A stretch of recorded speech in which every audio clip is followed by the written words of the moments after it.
based on what you were saying, that how we perceive things, that even though they appear to be negative, they really aren't. Last time that I was here, I think we talked about the idea of labeling things in terms of racism. How we can't label someone, or shouldn't label someone as a racist, but we should understand that they're simply confused. Remember that? And based upon what Barbara spoke about last week, that also appears in this same body of work with the woman at the well, because Jesus didn't label her. He said, get your husband, and she said, I have no husband, and he says, you are right. You had 5, and the one you're with now is not your husband. Remember that? So what did he say? What did he say after that? He did.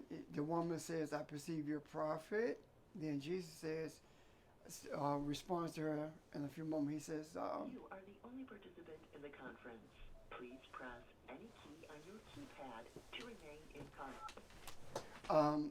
So Jesus does not respond to her and label her as an adulterer. He doesn't label her as anything. Where are you reading from? It's in John 4, beginning at verse 18. Jesus does not label her anything. What does he do? He recognizes that the confusion in her life, and he speaks to it. He does not label her. He does not deal with anything negative. He speaks to her in a positive way. What is he doing? He finds her where she is, and he speaks to her. Right? Right. He meets her where she is, and he speaks to her. So what am I saying? Hi there, Anthony. What am I saying? I'm saying that as Barbara said, our perception of things must not be determined by what's in front of us. We cannot or should not allow what appears to be negative to control our perception. Our perceptions must be based upon who we are and how and what lens that we see the world through. If we see the world if we see the glass as half empty as opposed to being half full, then we need to change that and begin to see it as half full. You understand what I'm saying? Yes. Our attitudes we cannot be negative. If they are, then what we do, we feed that which is negative. If we label someone as a racist or misogynist, then we are feeding it. We recognize what is being manifested, but that does not mean that person is that. They're confused. You're not necessarily. First of all, let me put it this way. Your actions does not describe who you were created to be. Does that make sense? It does. Your actions do not describe who you were created to be. So, recognizing that, Jesus did not call the lady an adulterer. He did not tell her that you were dealing with other people, husbands or whatever. He simply stated to her what her current situation was, but he didn't label it. And after she spoke to him about perceiving that he was a prophet and talking about where they should worship, and he said to her that the hour is now that you will neither worship in the mountains or in Jerusalem. Now, what did she do? She deflected. When he said that about her having these husbands, she deflected. She didn't address it. She said, "You are. I perceive your prophet." And then it says that after she says that, what does she say? Our father worship in this mountain, and you say that Jerusalem is the place to worship. So she didn't address that. Jesus did not address it either. because that was not who she was created to be. What do? We have a tendency to label people, and then we judge them by what we perceive them to be doing. And we do it all. Okay, Barbara said, I'm a nurse. She's not a nurse. That's what she does. That's what I used to do. Yeah, but, okay. That's what she did, okay. But you understand what I'm saying. We always describe ourselves based upon what our vocation as opposed to our creation. And when we do that, we feed into a narrative that is foreign to who we are supposed to be. And when you feed into a narrative that is foreign to who you are supposed to be, then you end up confused. Because you're trying to be something that you were not created to be, and what you were created to be is trying to show you who you really are. And it's like the idea of that little voice saying, you were created to go I-20, and you to go 2 knots, you have an accident. I didn't say I have an accident, but I hit 2 knots before I got to 20. So you see what I'm just messing with you, girl. But you see where I'm coming from? We don't listen to the little voice. The little voice tells us who we are. That's our soul speaking. This is what you're supposed to do. And when we don't do it. Now, the same thing. We have labeled people as white supremacists, as racists. We have labeled them as upper class, middle class, all these labels we put on people until we have lost sight of who we are. And as long as we put these labels, what we are doing is sowing division. We say with our mouth that all of us are one because that's the way we were created, yet our speech and our action says otherwise. And that in itself breeds confusion. Any questions about that? But that's based upon, I guess, some of the things that you spoke about last week, Paul. Comment, and I don't know if I can get it out clearly. When you've not been able to get something out clearly. Okay, fine. This idea of interacting with people based upon what we perceive about them and not who they are reminds me of this idea that you exist in the world of your own creation, and you may perceive someone to be evil, but they aren't really, and it's almost like you're walking around in a projection because it's only based on your perceptions and it's not necessarily founded in. I'll give you an example. You go in a store and you interact with the cashier, and the cashier is rude and snappy, and you might walk off thinking, oh, that person's like kind of awful. And in reality, maybe that person's having a bad day or something like that, and it's actually a really sweet, kind person who had just reached their limit. But you don't have that experience, so you perceive them as something that they're not. But when you're interacting with them based upon who they were created to be, I feel like you have an opportunity to step past or live beyond the projection of your own perception of what's happening in the world. And it has to facilitate deeper, more lasting connections and begin to reconnect or birth the oneness that's just beyond our perception. What you're saying, I think, is that you become a mirror of what you're supposed to be as opposed to mirror to what you're seeing. Yeah.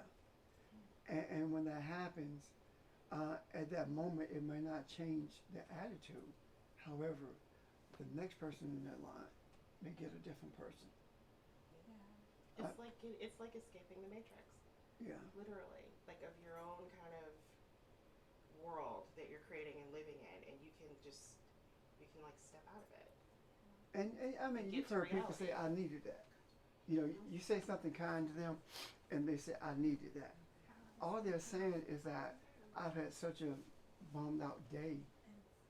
I needed that to lift me up again, or to remind me of who I am. we have so many different ways of saying negative things and convincing ourselves it's not negative.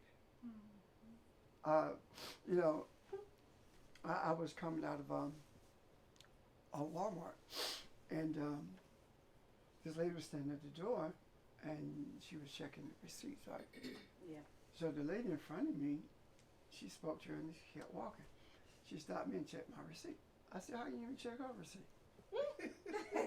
Why are you checking mine?" Are And you teasing her? no, I was serious. I've done that. And I had to catch myself, you know, because at that point of speaking to her that way, I was labeling her. And how was I labeling her? The lady in front of me, who passed was a Caucasian, she was Caucasian.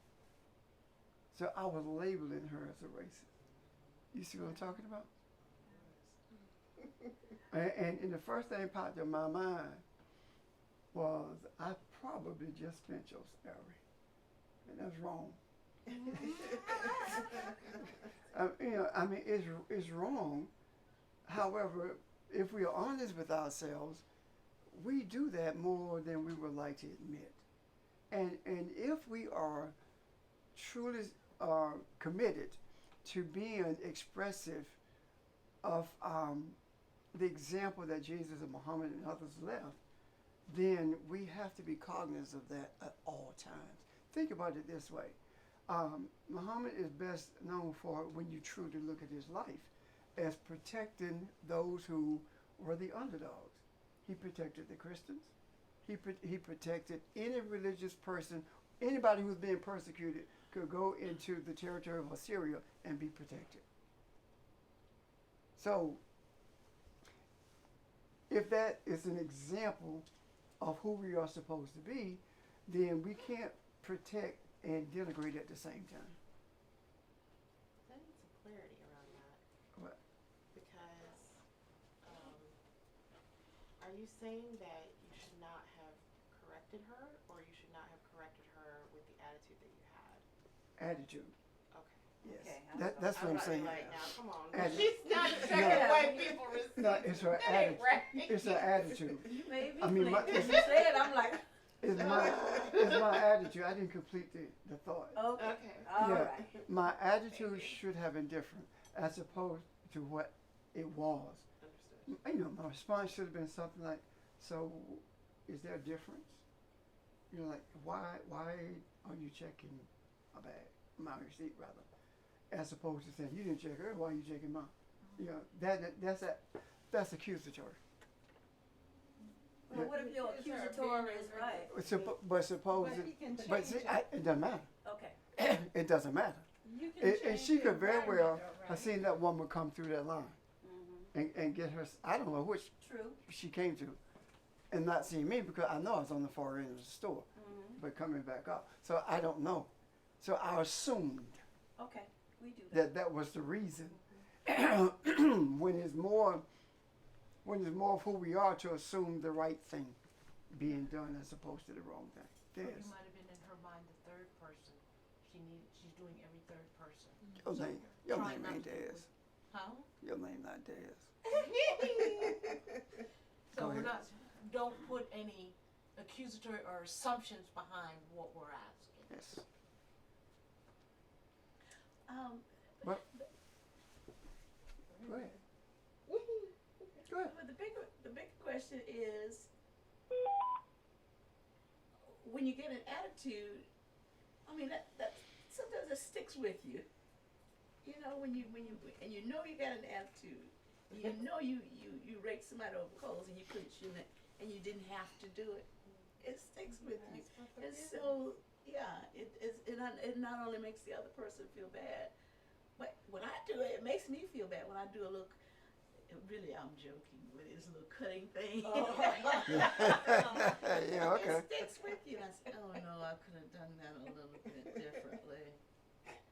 And you know, you be like, you want your words back, but you can't get them back, right?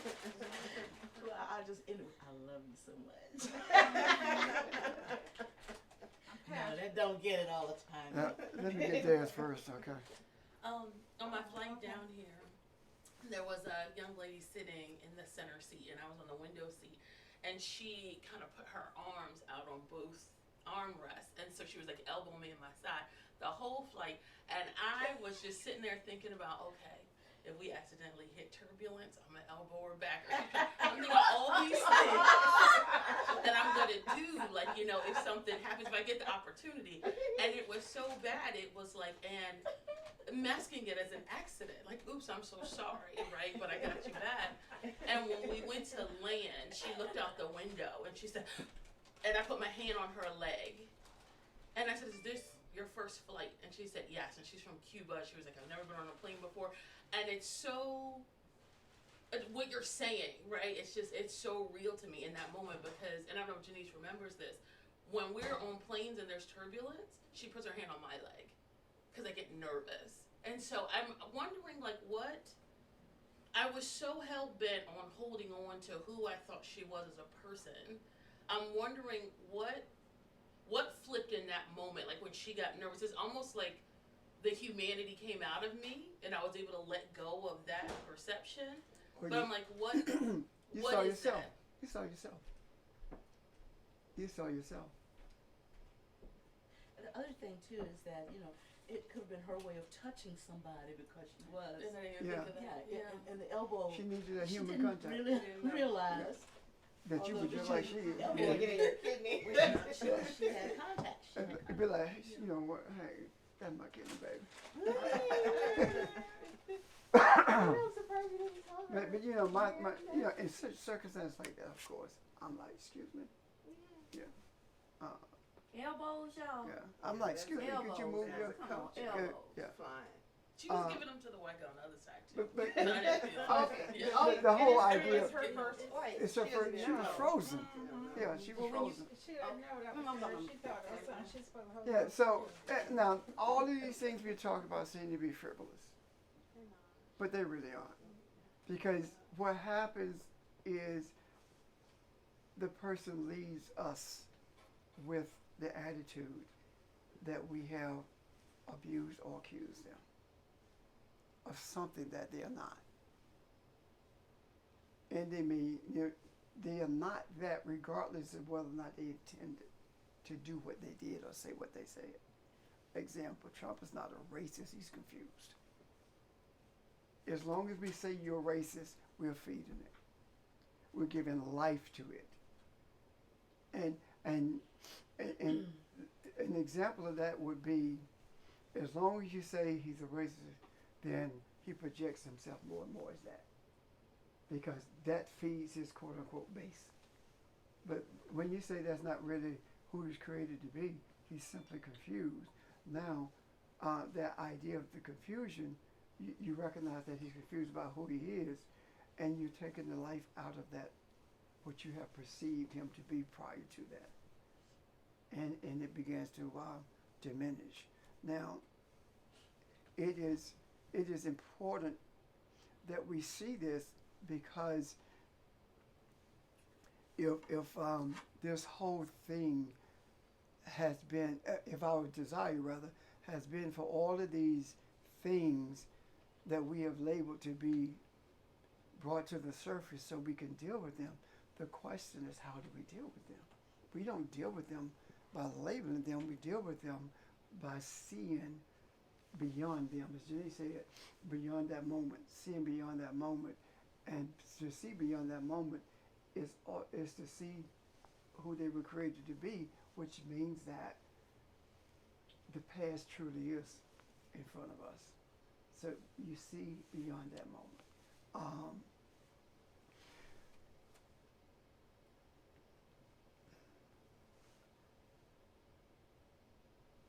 I think that there's something more important than that, or just as important, that's going to be more important actually, because it's going to, or is affecting every single person, and that is embolden someone who has no sense of care for humanity at all. His projection, that's what it is. Now, when Jesus talked to this lady about that, he said, mountain or Jerusalem, it doesn't matter. It's not going to happen, right? So what he's actually saying to her is that don't think that you have to be in a certain place in order to be submissive to the one who created you. Don't think that you have to be in a certain place in order for you to do the right thing. Certain place is not geography. Certain place is state of mind. You should be there all the time. Does that make sense? And if we really studied the life that he lived and projected, it was not a life that he saw through his eyes. It was the life that he saw through the eyes of the one who created him. I do what I see my Father say, that kind of thing. As opposed to looking on the surface and assuming that that's all you are made up to be. And in the last few days, we have seen golden opportunities to look beyond, especially with all of the things that has transpired. And there are those who look at this and say, that's not who we are as a quote-unquote nation, but that's exactly who we are as a nation. The projection of who we are as a nation is exactly what the Republicans did. That's who we are. The projection that the other side was trying to get us to believe, that is the cover-up. The cover-up was not what he did. The attempt to cover up was to hide who we really are. Because if you take everything that we look at him and those who support him as being, what do we see? We see what we have done to everybody in the world. That's what we see. Soldiers with TBI. Oh, they just got a headache. Right. You know, that's how we project. That's how we see other people. You know, and when I say we, I'm talking about this nation. That's how we see other people. So we have to change that. So if we're going to change the direction of attitude when it comes to a misogynist, we have to do the same thing when it comes to someone who has no respect for humanity. And that is not the Donald, that is the nation. Janice. What cover-up were you talking about? See?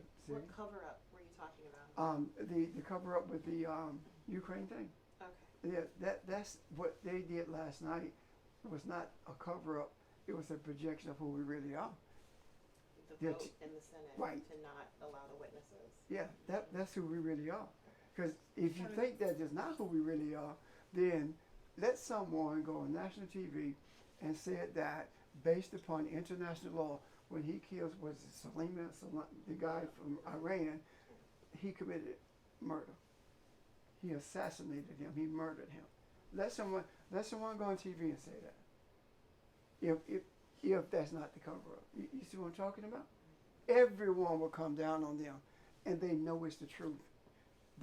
What I'm saying is that at some point we are going to have to make sure that we set the record straight when it comes to the spiritual nature of how things appear to be and how things should be. The emperor has no clothes. Emperor has no clothes. That's our responsibility. And we cannot deal with that responsibility. I mean, we cannot answer the call to deal with this responsibility if we don't have compassion in our hearts for those who are the perpetuators of a nature that we were not created with. Okay? The other thing, I was speaking with some people this week, and they were talking about how, well, we actually were talking about the advent of slavery, and how it's and they were making a statement about the British started it and it's still continuing with Harry and them leaving, blah blah blah. But my response to that was that's not true. The slavery started with Portugal. And it was long before 1619. It started in late 1400s. 1400s or early 1500s. So what I'm saying is that even in labeling, be correct. You know, don't, as Janae said, see things through your eyes. See the reality of what's happening. You understand where I'm coming from? Don't create circumstances and conditions that do not currently exist. And every time we project in a manner that's contrary to our nature, then we are creating something that should not exist. Questions? Comments? Dr. Hall? I got a comment. Okay, go ahead, Nick. He's not ready to go home yet. Yeah. So I think when we are, the more we can be aware of our own sort of ego whenever we have an interaction with another person or anything at all, we can be aware of whether or not we are creating something that should not exist in the sense that we just spoken about. Because if you pay attention to sort of the quality of your own thoughts and intentions, etc., you can always tell whether or not those thoughts are and intentions are in alignment with the truth about what we are, who we were created to be in the way that we've been speaking about it, or not. Because the ego, well, I should say the selfish intention resists the sort of flow of light from the center of our being. And we can be aware of that resistance because it creates a certain feeling. When we go through life and experience all that we experience, and I mean the people in general as well as us, we learn to ignore that sense that making an imposition onto reality or creating something that should not exist in the way that we've been speaking about it, or doing something based in selfish ego, we learn to ignore that feeling that creates, or the resistance to the flow of light that creates. But it's always there, the awareness of whatever it is that we're doing, whether or not it is in alignment with that flow or not. So that's why when you or we or I interact with anyone or any situation, if we're aware of our own selves in that situation and why we think and do what we do, we can learn to become more aware of whether or not what we do is it in alignment with that flow or not? Is it putting up resistance to that flow or not? But it's always present in our experience if we choose to look for it. And that's in a nutshell what Jesus is talking about. Just because it rises up in you, you don't have to say it. You don't have to do it. When he said, the hour will come and the hour is now that you would neither worship in this mountain or in Jerusalem, what he's saying is that if you worship in this mountain because you think it's right, then you think the people in Jerusalem are wrong. If you worship in Jerusalem instead of the mountain, then you think that the people in the mountain are wrong. And what he said is that you don't have the right to make that decision. The only decision that you can make is to be submissive to the one who created you. But make sure that when you do it, you're doing it in spiritual truth. What do you mean? You're observing that the spiritual nature of all of us, if we are true to ourselves, we recognize that there are many pathways that leads to the same place. Because truth speaks to the idea of multiple opportunities being made available. So the whole idea of submission, if we can remember the state of, to remain in a state of submission to the one who created us, then we are less apt to label people, or we're less apt to allow these things that disparage others to flow from our lips. And the more we understand and embrace who we are spiritually, the more dangerous it becomes for us to speak certain ways. Because we're responsible. We're responsible. It's like if you are rearing children, then you can't deal with those children always in the manner you feel like it. Amen. I'm serious. In the way that you feel like it. So what do? You suppress that and you do the right thing. Because there are times when you feel like you want to divorce every one of them. There are times when you think about, well, what was I thinking when I made these kids? However, you don't act on that. You see where I'm coming from? But see, we know that now with our grandchildren. Yeah. You know what I mean? Yeah. Your grandchildren, yeah. You don't act on it. Right. Because when you do act on it, then you beat yourself up. I shouldn't have done that. I shouldn't have said that. That kind of thing. Apply that to everyone you come in contact with. That is the idea of embracing the reality of being our brother's keeper, which means that you're a hedge around your brother.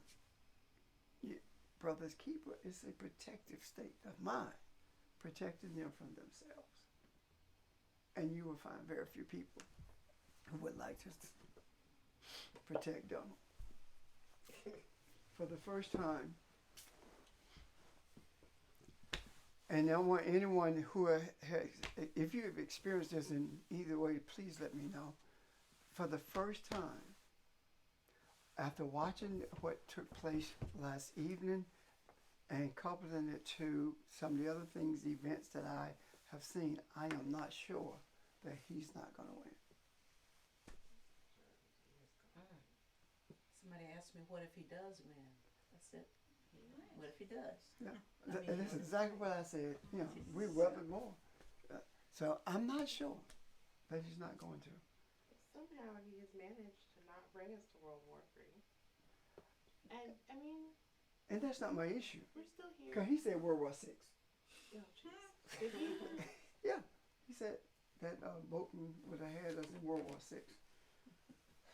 Yeah. So what am I saying to you? How do we know that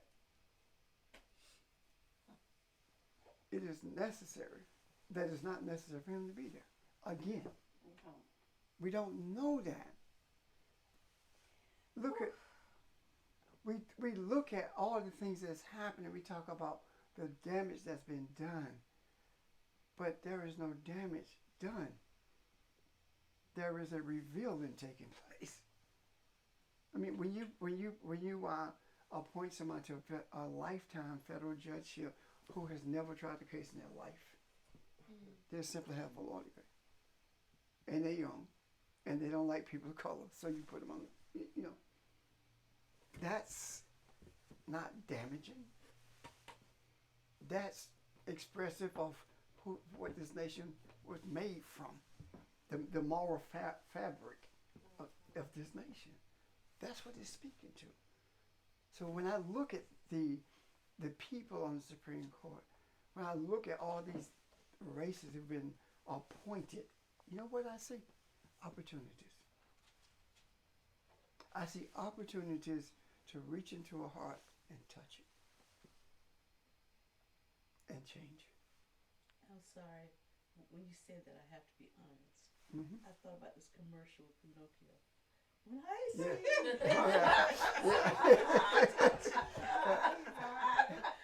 or maybe Pinocchio, right. I see untapped potential. But I do. I see the opportunities. I'm sorry. No. I'm sorry, Pastor. No. I'm trying to figure out why. I'm trying to figure out why you paused on the element. Show that giggling. I'm controlling it. I told you she have jokes ever since she retired, and then I tell you it's coming out. More relaxed. Yeah. So, but you understand what I'm saying? Yeah. We have, in order for us to be true to the nature of the tree of life, we have to see things as opportunities rather than being detrimental. Because you can't be destroyed no matter what happens. This is not who we are. This body is not who we are. It is my contention that regardless of how things shake out, we have to stay true to the journey. Why? Because by doing so, we become a protection for the people who are in the wilderness and don't know which way to turn. We become that protection. We throw our hands up or we get shaky and like, oh my God. You know, I said this during the week. I said, you know what? In this nation, in this world, for as long as I can remember, evil has always won. And I had to recant. Because if evil has always won, we would still be in physical slavery. You see where I'm coming from? Yeah, we talked about having to step back and see the bigger picture of, the 10,000 foot level pictures. You can't see it when you're down here, but when you're up here, you can see, okay, that's going there, for that reason, that's going there. And so it's that thing about all things working together for good. Either you believe that or you do not believe it. Yes. To those who are the called, according to And His purpose. the other thing is that there are people who listen to us. There are people who go online or go on YouTube and listen. And there are people who just stop listening because we have been conditioned to believe that if you're not just talking about Jesus, you're not talking about spiritual things. However, it is my contention that there is not one spiritual thing spoken of at 11 o'clock on Sunday morning. Not one spiritual thing at all. That it is my contention that the whole of religion has no clue. I'm talking about denominational, I'm talking about Christians, I'm talking about Muslims, I'm talking about Jews. I'm talking about even the Hindus have no clue as to what spirituality is. If that were if they had a clue, then we would not have to be on this journey. It would already be done. So, what am I saying? When we talk about what's currently taking place, we are talking about it so that we can hash out a spiritual approach to it, so that we can bring it to a place of purity as opposed to a place of destruction. Suppose for a moment that the tree of the life, the tree of the knowledge of good and evil, are a manifestation in a physical way. So how would it manifest? Suppose that the tree of evil, of unripeness, is religion. And the tree of ripeness, good, is the desire to travel the spiritual journey that we're on. If that is true, then it is our responsibility to maintain and embrace this idea of ripeness. Because if you look at it in a physical sense, in terms of a tree with fruit on it, once one fruit is ripened, the others ripen faster because of the gas that the ripe fruit gives off. right?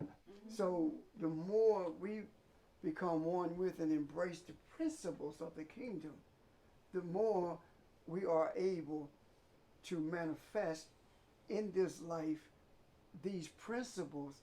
Then that spiritual nature or that energy flows to others as we encounter them, and their attitudes become different. You see what I'm talking about?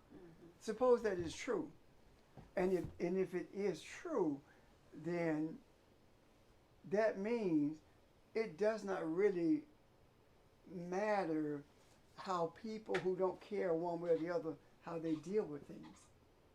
What matters is as how those who profess to know, quote unquote, God or a supreme being, whether it be Allah, Elohim, whatever, as opposed to those who truly know. Those who worship in the mountain in Jerusalem versus those who understand it doesn't matter where you worship. Suppose that's the nature of the tree of the life of the knowledge of good and evil.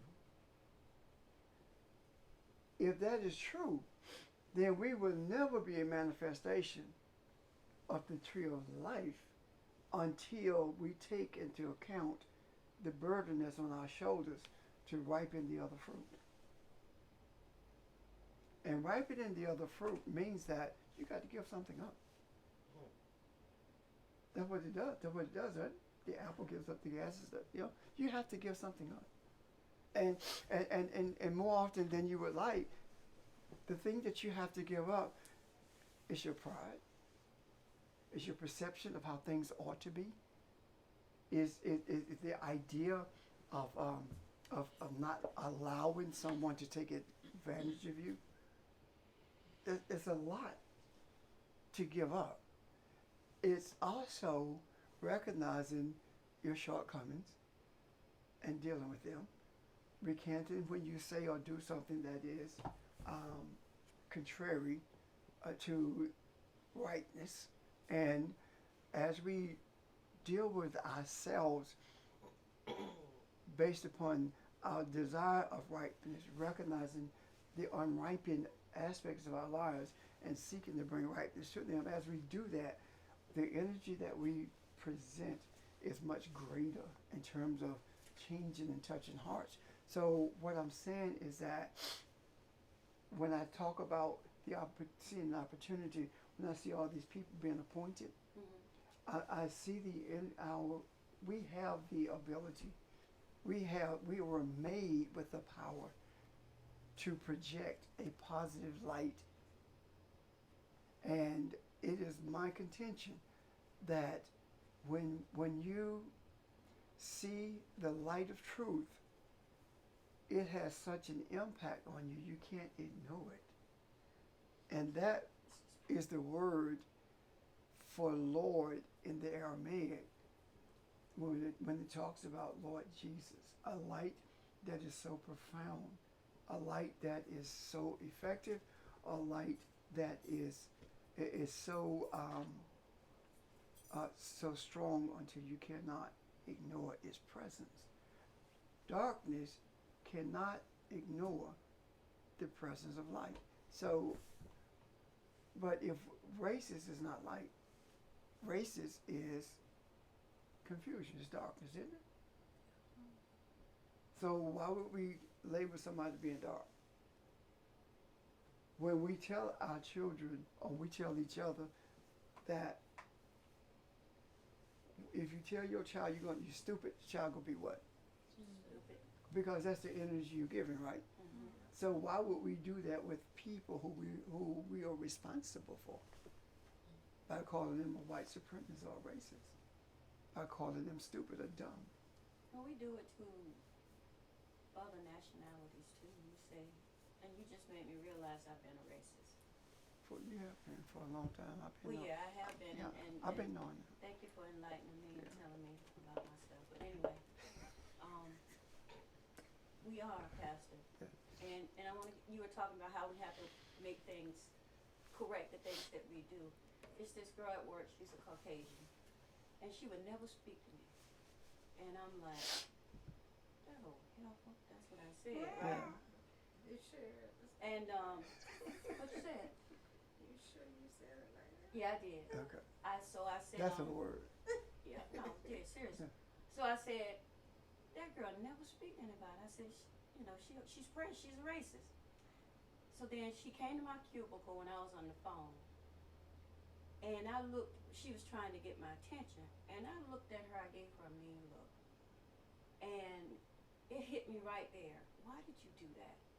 So what I did, I finished my phone call. And I tried to find this girl that day. I couldn't find her. So finally, she was placed into my presence. She came. And I said, I want to tell you something. I apologize. She said, for what? I said, because when you tried to get my attention, I was on the phone. I said, I gave you a bad look. I said, I'm sorry. I said, I shouldn't have did that. And she said, well, you were on the phone. I said, ma'am, no, please, just accept my apology. Ever since then, she's been speaking, she's smiling. And like you said, we don't know what people be dealing with. You know, we have so much baggage. You never know what people dealing with. So I needed this for today. And see, if we keep in mind that the whole purpose for us being deposited in this country is to bring the world to a place of enlightenment. If we believe that everything that happens for a reason, then we need to explore the reasons for our being present. You know? Let me tell you what Monday, I have to go to a meeting. Well, I'm going to a meeting, I don't have to. And the invitation came from the Director of Tourism. And the meeting is about the Justice Project out of Alabama. And a representative from that is coming. Well, that's where I went last year, you remember. And they are coming because they want union to accept that, you know, what's that thing called? I can't remember it. You know the iron cubicles that hang from the ceilings in the museum, the rust. Mm-hmm. Each one of them has a state. Each section is a state, and within that state, every county where there was a lynching is on there, and the date of, and the names of. Okay. They are duplicated, so that every county can accept theirs and display it wherever they choose. Okay. Preferably public property. So that's one of the reasons they're coming. And this lady says to me, did you know that about the lynching in Union of 8 people? Yeah, of course I did. Now, why did I go to that Justice Project last year? I mean, why did I go to that lynching museum last year? Is that the energy that drew them to Union? Why is it that out of all of the places in this state, why is it that they were drawn to 8 people in 1871 being taken from a jail and lynched? Why? This is not the only place in the state that been overlooked, or have not been, not necessarily overlooked, but they're not aware of what took place. You know, why Union? Could it possibly be because of what we're dealing with, and bringing not so much to the surface as much as bringing healing to what happened? It is, and not only that, prior to my invitation to the meeting, of you knowing it was existing,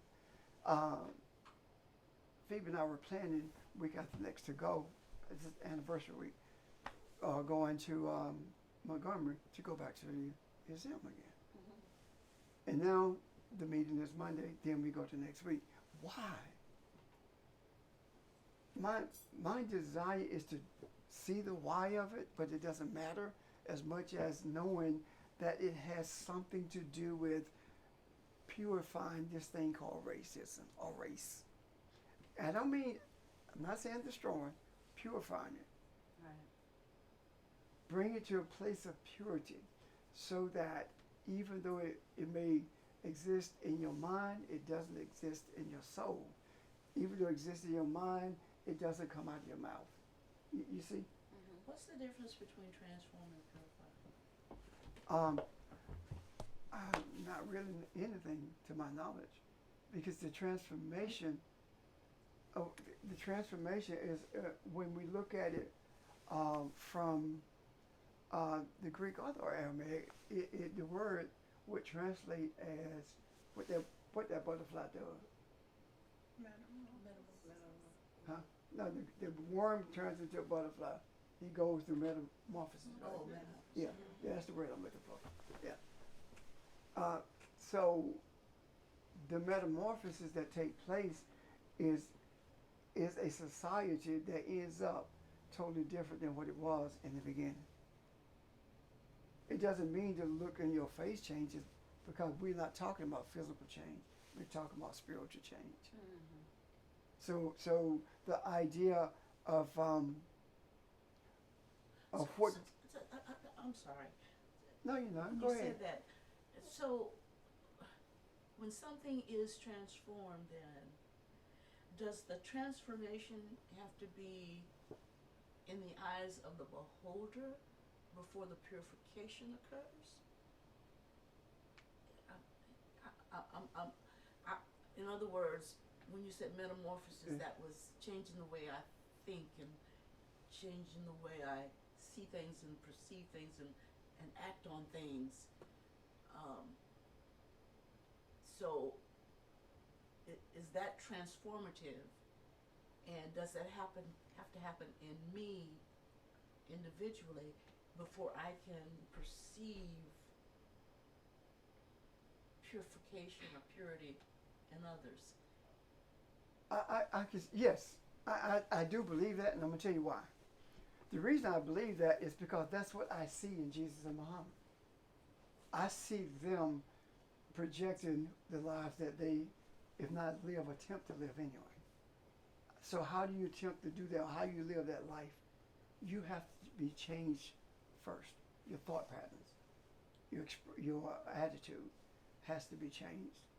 Because if my attitude is the same, if my thoughts are the same, then I am hypocritical. I'm pretending to be something that I'm not. And we're asking someone to do something that we are not willing to do ourselves. However, if my thoughts are transformed, if my attitude is transformed, then I'm not projecting something that I'm not.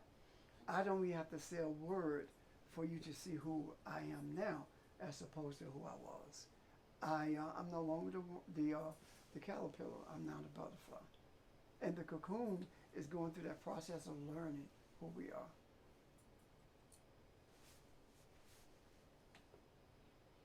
Also, with that change of within, that is what determines our experience with the world, how we interact with the world, and how we see the world.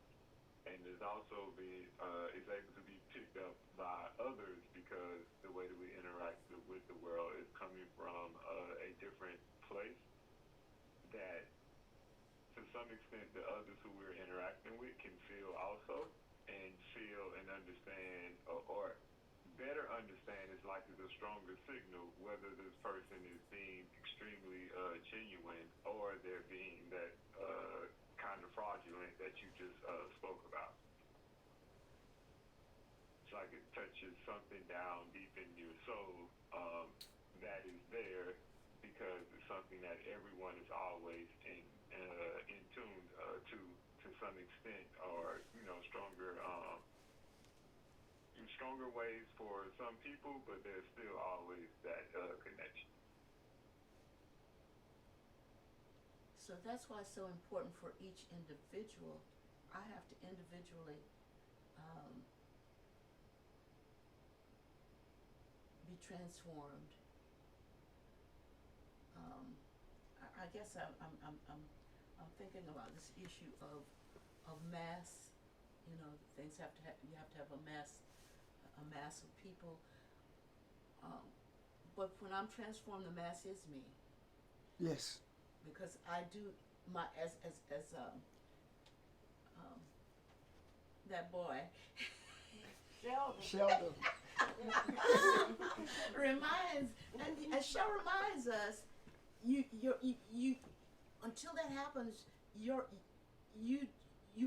when that happens, you experience things differently. Yes. And when that happens, whoever I touch feels that experience, which means that worlds are changed when I'm changed. Let me In read a something. sense. The scripture. King James First, then Aramaic rendition of it. For what is a man what does a man profit if he gains the whole world and loses his soul? The Aramaic rendition of that is, for how does it help a human being to know diversity and abundance outside, but lack in inner life? Mm-hmm. So Yeah. it does no good just to know it, but not do anything about it internally. You see? And that's the same scripture? That's the same scripture. When you say Aramaic version, are you reading from a text? Oh, Aramaic text. Like where do we get a copy? You probably already have a copy. In that the book, Aramaic Jesus. Okay, well let's go ahead and tell people what that is. What- Again. what- I don't have my what- phone with me, but I'll remember. Okay. What is, my dear? The name of the book? Oh, the name of the book. Let me do this. That's No, I'm not. It is The Hidden Gospels. How about that? okay, that's good. I think most of us have that, don't we? I might. I think you do. Anyway,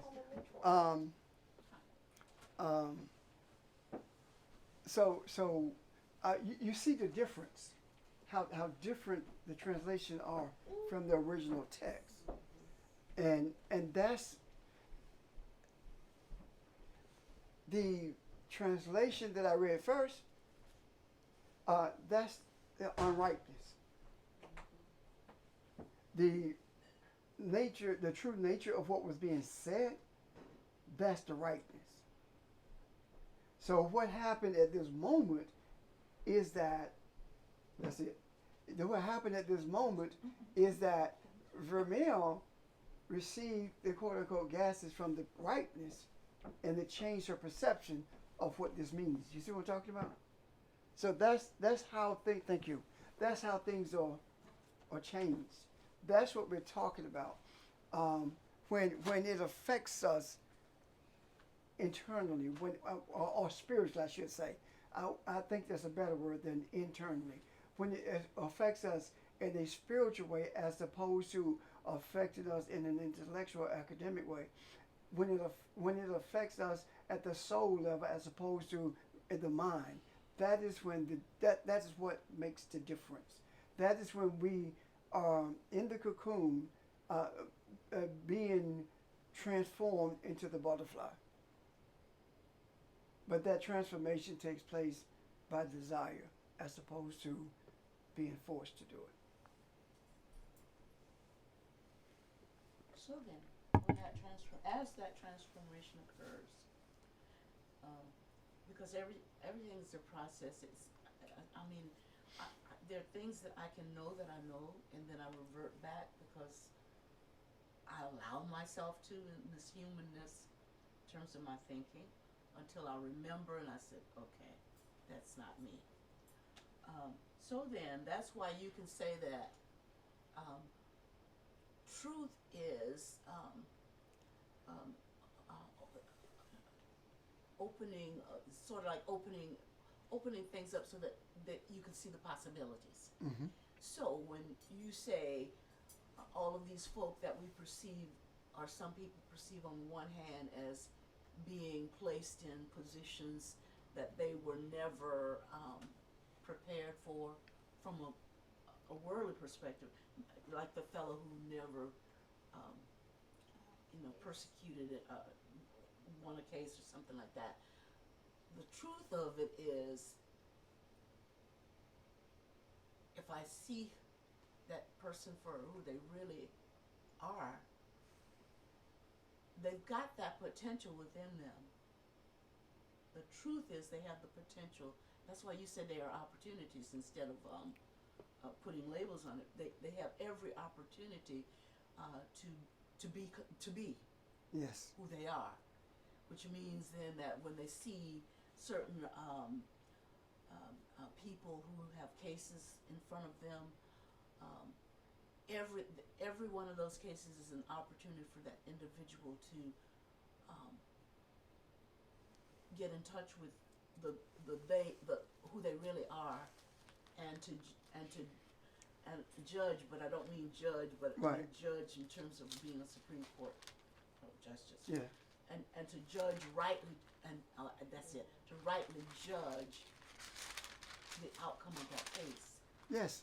It's all about them being convicted to the point where they make righteous decisions, as opposed to those decisions that they have been put there to make. So it's not unlike us.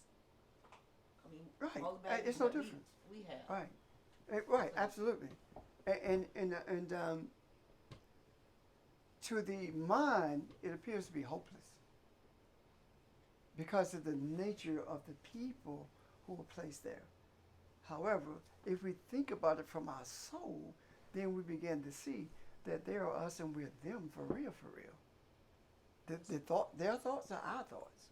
So the truth is that it is not hopeless. The truth is that each one of them has endless possibilities. Yeah. Their thoughts are our thoughts, got that? However, the transformation takes place. And then it says, the scripture talks about, for his thoughts are not our thoughts. When you begin to understand who you are, then your thoughts are no longer the thoughts of a mere human. You process as a spiritual entity that you were created, the spiritual entity that you were created to be, as opposed to the concept of this of being a mere man. Okay, now you guys put a pin in that because you just struck a chord. And so his thoughts are not our thoughts. Relate to my operating from my humanness. Yes. I don't know where that is, but I wonder what the truth of that translation would be. His thoughts really are our thoughts when we submit our will. Right. The thoughts are, You see what I'm saying? I'm yes, getting yes. at? So when the Bible says his thoughts are not our thoughts, or he's high and low, all that stuff, Uh-huh. that's not really the truth. If Once we recognize who we are. right. Right. So is that speaking to folk who haven't recognized who they are yet? Yes. But that seems to really just keep them down rather than encouraging.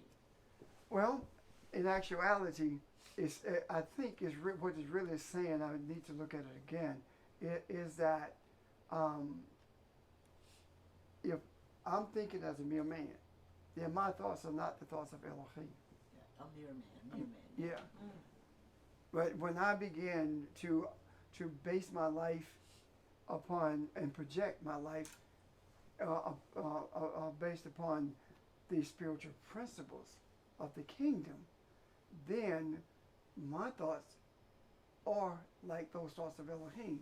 However, the Supreme Court, what you named, those thoughts are not like our thoughts at that point. But as long as we're thinking about them from a political perspective, we have the same thoughts. But when we begin to see it from a spiritual perspective, that's when our thoughts become one with our Creator. Can you see that? Mm-hmm. So that's and therein that's where the struggle is, I guess. I want to read another scripture to you first from King James and then from the Aramaic. Okay. It says, where is it? Okay. And thou shalt love the Lord thy God with all thy heart, with all thy soul, and with all thy mind, and with all thy strength. This is the first commandment, and the second is like, namely this: thou shalt love thy neighbors as thyself. There is none other commandment greater than these. Give birth to the love for the one next door as you do for your own soul self, and the part of it that feels like a neighbor. Give birth to compassion for the nearest yet unfamiliar aspect of yourself as you do for the one outside who feels like a stranger. Give birth to the deepest warmth for the neighbor inside and out as you do for your own subconscious community inside and out. In other words, it's saying,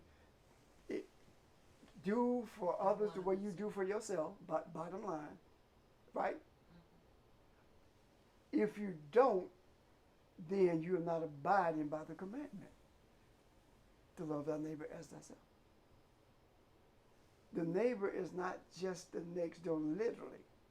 The neighbor is anyone who's present, who's in your presence, or when I say presence, I'm not talking about necessarily physical presence, but also in the presence of your mind. Well, the give birth to part is what's intriguing to me. I remember what Evelyn just said about the lady, and she gave birth to, and she opened herself to, and showed the woman the possibilities, for not only the woman but herself, possibilities for truth. When she went back to her later and said, I apologize. She gave birth to something that allowed the lady to see, wow, to see herself. Yeah. That's what she gave birth to. So the giving birth to is, instead of labeling, the giving birth to is not labeling and seeing others as us, as ourselves. And when we give birth to that, when we put that out there, when we say that, it's hard to call ourselves, although Evelyn did, it's hard to call ourselves racist and misogynist and whatever. So when we give birth to seeing people the way they are, we don't use the labels anymore. Right. And therein lies the struggle.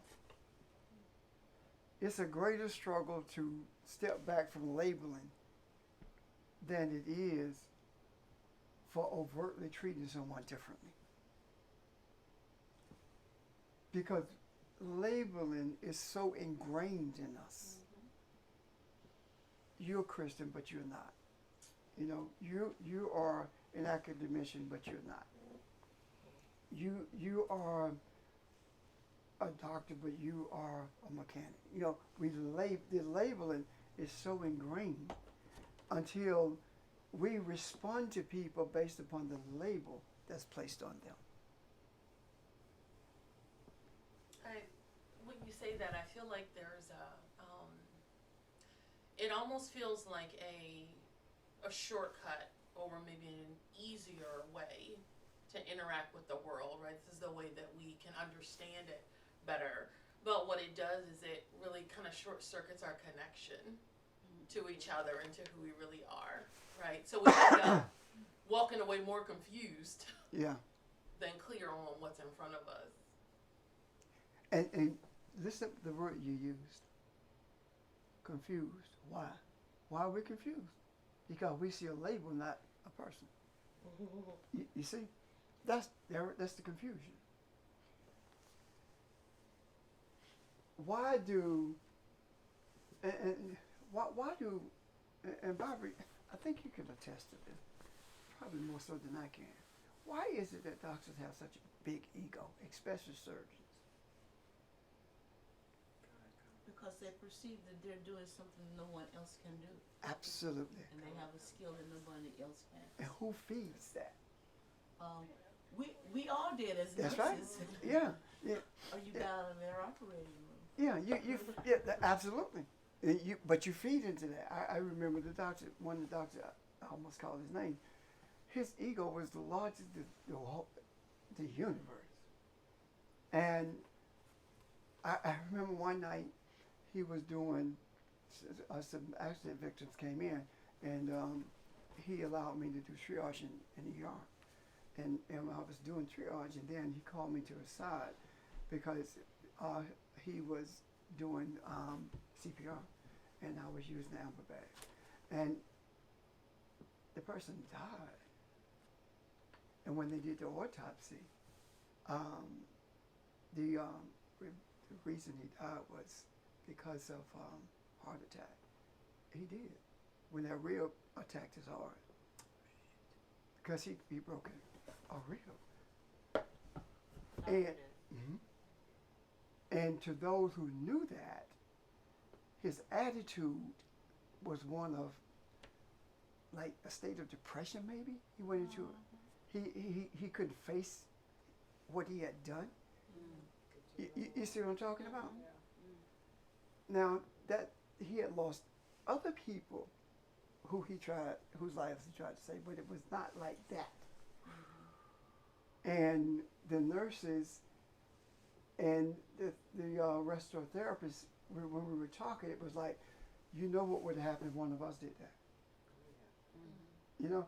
So why do we treat them like they are Elohim? We treat them like they are God. We are the ones who feeds that attitude. And if you don't feed that attitude, what, Barbara? You get out there, you get out there, operate on. If you don't feed that attitude, that's the way they are treated, right? What about your mechanic? You don't treat your mechanic like that. And you can't even get to work if it's over your mechanic. You see what I'm talking about? You don't treat your mechanic like that. You don't treat the person at the grocery store like that. Why? You know?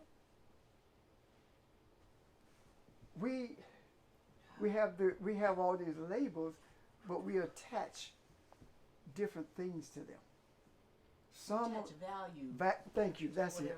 Right. That's it. We attach value to it. And when we attach value to it, then what we are actually doing is expressing value for the surgeon and devaluing the mechanic. Because he's not as valuable as the surgeon. That's the danger in applying labels. And then on top of that, if she's attractive and she makes the doctor feel good about himself, it doesn't matter how he looks, but if she makes his ego so big and she plays into his ego, 9 times out of 10, that's a relationship buddy. Happens all the time. And Relationship buddy? The beginning of an intimate relationship, that happens all the time. Doctors and nurses? Yes, ma'am. It happens all the time. The doctor of whom I speak ended up leaving with one of the nurses, only to get to Oklahoma and leave with another nurse, and she had to come back home to you.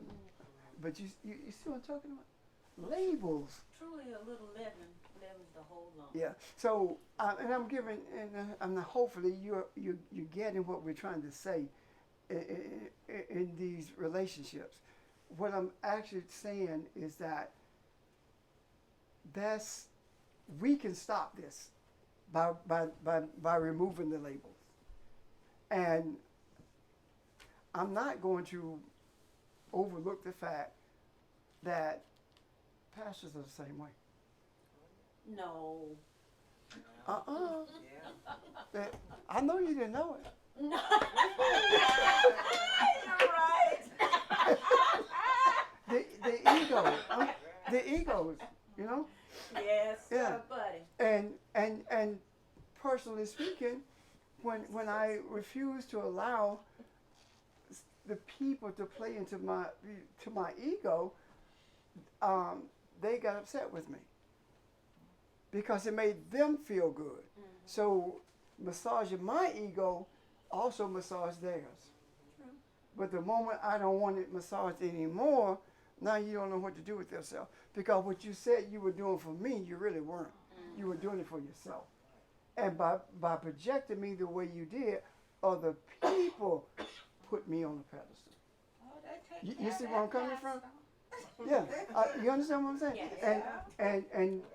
And I'm that's not who I am. And when I recognized it and walked away from it, everything began to change. So what I'm saying is that now I just thought about this. I think one of the things that helped me change the most in terms of accepting and embracing that label is when I began to say, the pastor's the one who takes care of the sheep in terms of making sure their needs are met and that kind of blah, blah, blah. And I said, well, okay, that's what Linda does. She's the pastor. And once I began to say that, I honestly believe now that I think about it, that was one of the things that separated me from that label. Yeah. Because I don't need that label. Right. Yeah, I don't need that. And now what in bylaws, this lady says, someone got upset with me because we were talking about you a little while ago. They're coming from church, and she said I referred to you as James, and they got upset with me because I didn't say Reverend Richard. And I said, and I said, well, what did you say? She said, I told them we've been knowing each other forever, so I'm not disrespecting him. If he goes into the pulpit, I call him. I said, let me tell you something, baby. My mama named me James. She didn't name me Reverend. There's no Reverend is not on my birth certificate. Pastor's not on my birth certificate. Understand that. So, what are you saying? She says, honey, what I'm saying to you is, preaching is what I do. That's not who I am. But you said that at my dad's funeral when you preached, and my cousins, they got that. That's what they went on. How you saying that pastors are, you're called, but you don't get caught up into labels like you just said. Yeah. And they took that, and that's what they got from the young guys. Yeah. And they went and had their little good times talking about what you said at my daddy's funeral. You don't get caught up in no labels. No, you can't do that. When you're caught up in labels, you make sure that you play to the people. You don't deal with what's real. You play to the people. You play to that label. Because you're feeding it. And when you cease to play to that label, now you can speak to the hearts of people. Now you can deal with people where they are, as opposed to pretending to be something that you're not. That's what I'm saying.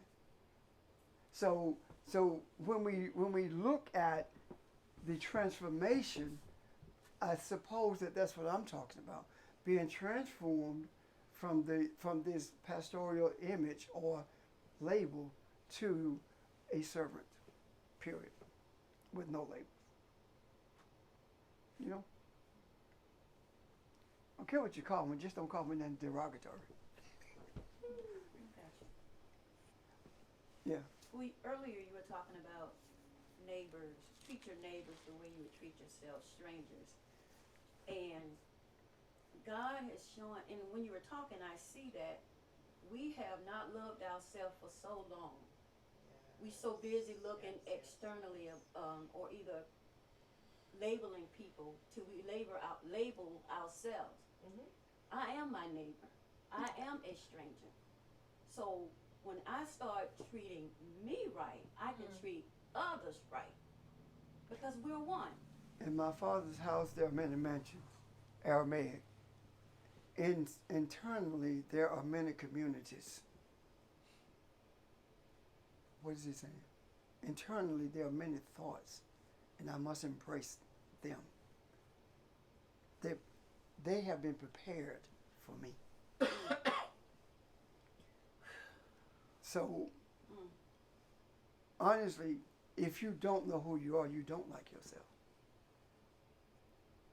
And if you don't want to know who you are, you're afraid of yourself without even knowing it.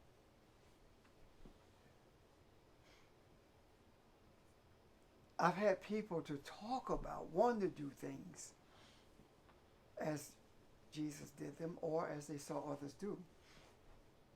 And my response is always, are you willing to pay the price? Are you what? Willing to pay the price. It always costs something. And what it costs you is who you think you are. And when you find out that you are no more than anyone else, and in some cases less than, because you think you're better than. Mm. When you realize that there is no difference in any of us, it becomes easier to embrace all of us. So it is incumbent upon us to get beyond what we see and act upon what we see. When we are not beyond what we see, we're looking at the skin color. We're looking at the income. We're looking at the neighborhood. We're looking at education level. But when we see, all we see is me, because we become a mirror to each other. And the difference is one is with the eyes and the other with the eye. We were not created to see only with the two eyes. We were created to see with the eye and interpret what we see with our eyes. And the eye, to me, is the tree of life, or the tree of good, or the good on the tree of the knowledge of good and evil. And the eyes need to be ripened, so they are the tree of evil. Does you understand what I'm saying? Yes. And the eye is what ripens it. The light is what brings it, the eyes, from the place of darkness, because darkness is what we perceive it to be. Darkness can be evil or it can be wisdom. You can learn from it or you can run from it. And if you don't seek to bring light to the darkness, you'll run from it. But if you seek to bring light to that darkness, then you're learning from it. How much have we learned by virtue of looking at those things which appear to be darkness? The hatred, the manipulation. How much have we learned from that? So what I'm saying in essence is that in the manipulation and hatred are an outer shell of wisdom.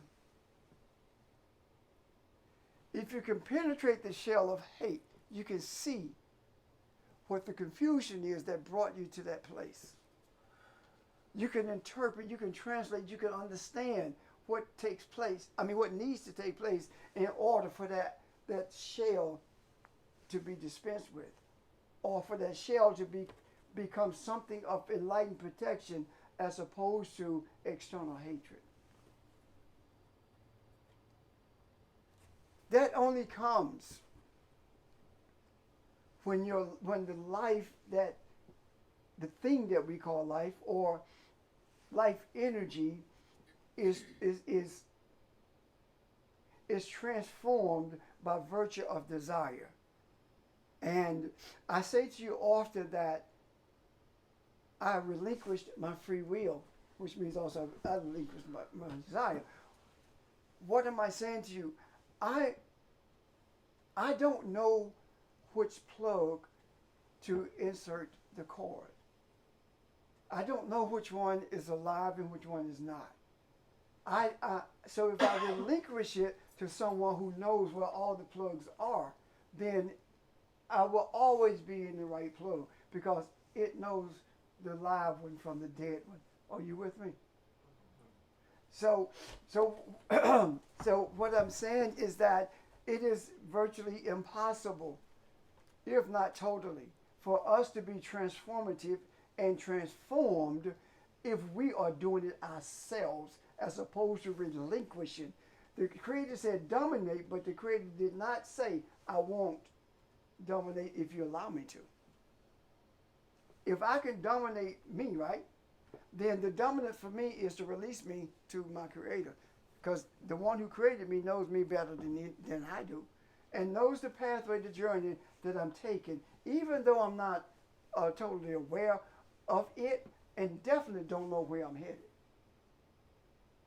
And it's not a pathway that you take frivolously, neither is it a pathway that you stay on because it feels good. Because I'm going to tell you, if it always feels good, you're on the wrong path. Doing it wrong. If it always feels good, you're on the wrong path. If you're always being applauded, you're in the wrong crowd. You're not saying anything worthy of being said if everybody claps. Somebody got to look at you and say, you blah, blah, blah. I'm serious. Yes. We don't want you here anymore. Why? Because, as old people say, a hit dog will holler. Mm-hmm. When you speak the truth, it hits at a place that you don't want to change, and it hurts. And if the embracing is by all of the people within your group or whatever, something's wrong. Personally, I did not begin to grow until I left the unfertile ground of religion. When I walked away from the Baptist way, then I found my way. You understand what I'm saying to you? Yeah. The whole idea of that label limited me. And by embracing it, I limited myself. And did not understand until now that all labels are limitations. And all labels are methods of separation. And so we are at a place where every one of us is at the well. So the question is, what is your response? When you see the heart of someone, what is your response? She's at the well. Do you call her an adulterer? Or do you look at her and say, the water that I have? You understand?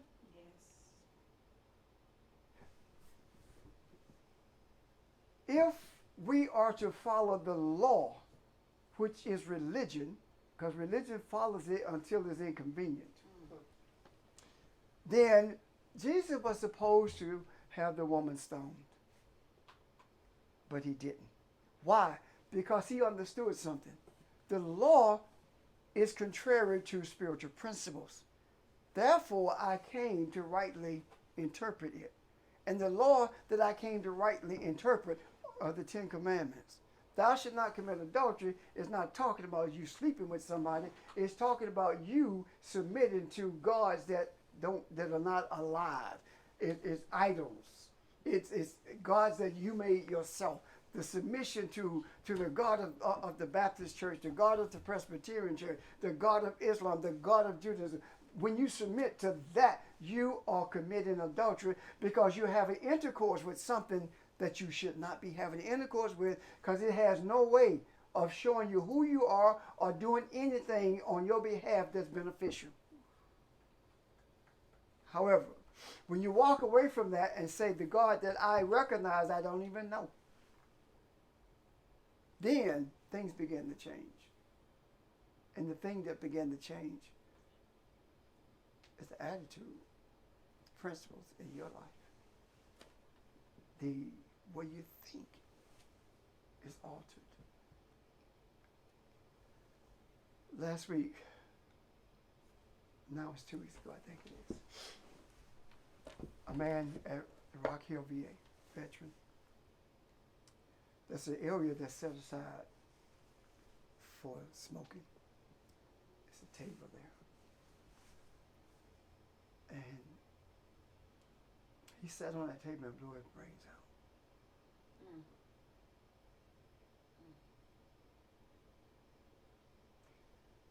And though I did not see it, there were others who did. I felt it. And I was speaking with one of the counselors about it. And I said, there's a part of me that wish I had seen it. Maybe I could have done something. Then I thought, why is it? It was never in the paper. It was never on TV. It did not make the news at all. The only ones who knew about it were the veterans. Isn't that something? For the who? Veterans. Why? Because they didn't want to get out. There were those who were saying, there's a better way. There were those who were there with veterans saying, talking about the man going to hell, da, da, da.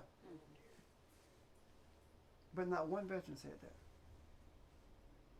Not one. It's not because they understand the principle. It's because they know it doesn't feel right. Because you don't know what he's been through. You don't know what he's dealing with.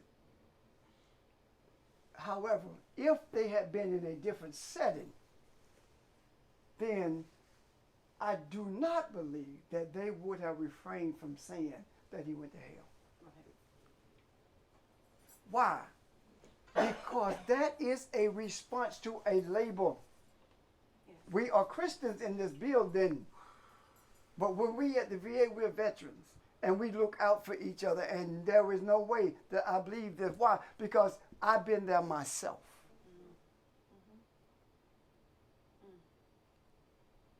And understanding that, the idea of what happened was not a desire to die. It was a release from pain. Yes. Again, labels. You respond to labels, the veteran label, the Christian label. And this is the same person.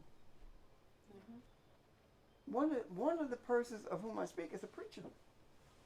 And he was not one word about the hell thing at the VA. But when he's talking with his church, you know, if you kill yourself, you're going to hell. That kind of thing. Because you're functioning based upon labels as opposed to who you really, really are. And deep down in the soul, he knows it's wrong, because if he felt it was right, regardless of where he is, he would say it. Right. And so the other thing too is it's okay to kill somebody else, but not kill yourself. Yeah. And what you said was you have to get beyond. You have to get beyond so that you can. Well, in essence, what you said was you got to get beyond in order to see beyond. And the see beyond is that we are all spiritual. We're spirits, and energy never dies.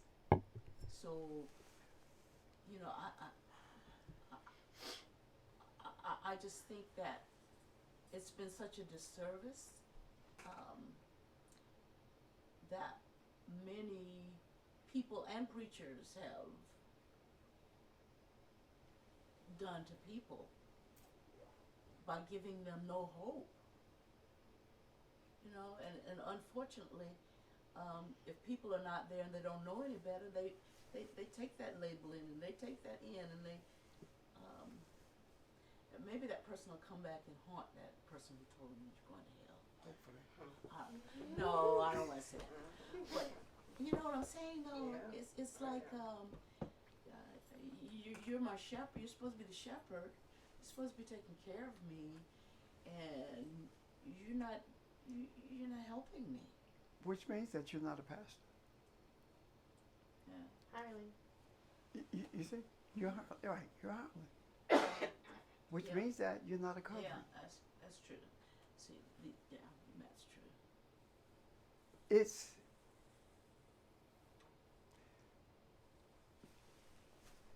these things. All these things are in our face, and we couldn't see them. Oh. So it's time now. for us to see this. Because I have a feeling this coming week is going to be ugly You talking about in America? in America. In the political world of America, this coming week is going to be ugly. I do believe that with everything in me. However, refrain from labeling any of it. Just see all of it as a ball of yarn that's entangled. And you have the mission of untangling it. I think also this past week, you got the Kobe Bryant and his entourage, meaning the people on the plane who were his, that just literally shook so many people. And so, there's so much in the universe. So hopefully, having had their core shaken, their mortality shaken. This man is rich. This man, got everything going for him, and yet, 1 second he's alive physically, and the next second he's not. So it's things like that that are going to continue to happen. That if we don't have things in the universe, in the macro, for people to gain strength from, and to know who they are. That's part of the transformation too. Knowing that and putting it in the macro. You know? And these things are gonna happen. Yeah, Barbara.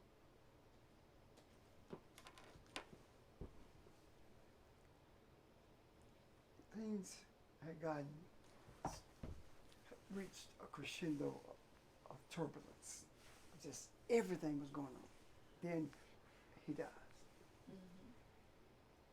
And love and kindness is everywhere.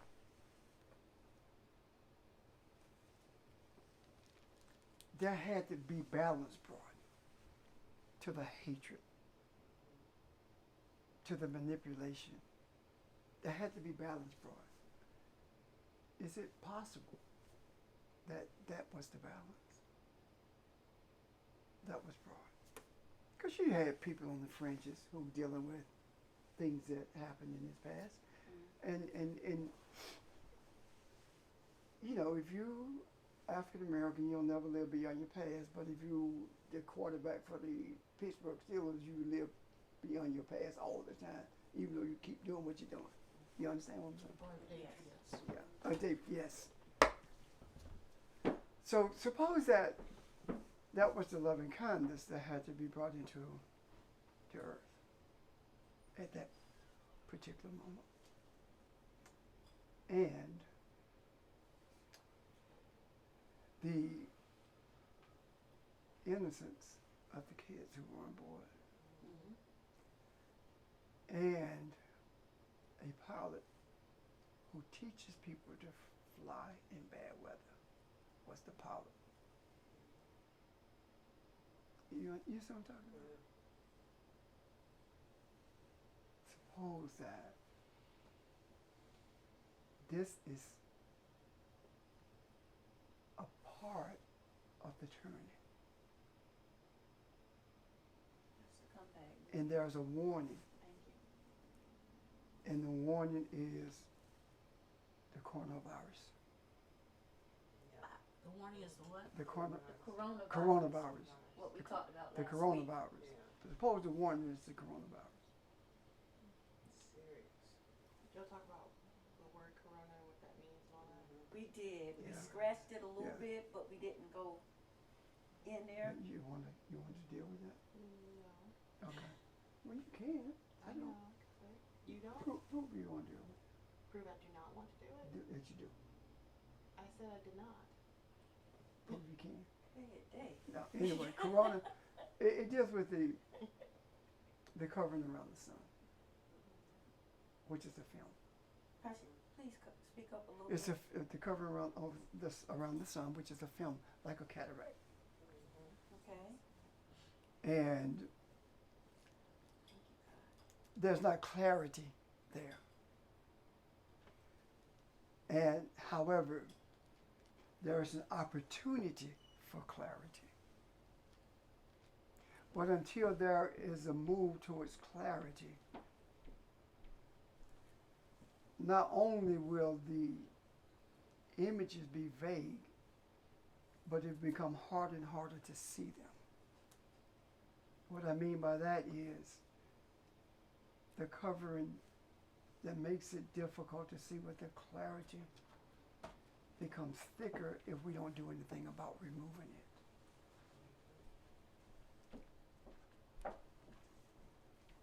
The whole world is looking for a cure. Yet, there's none in sight. It is my belief that this is speaking more to us who see beyond than it is to those who don't see anything. It is a sign. To me, the sun represents masculinity. It's dealing with, to me, the blindness or the lack of sight of maleness in this earth. And the danger in continuing this pathway. It's saying that if we don't stop and begin to read the signs of the times properly, there is the possibility of a calamity taking place worldwide without regard to any borders whatsoever.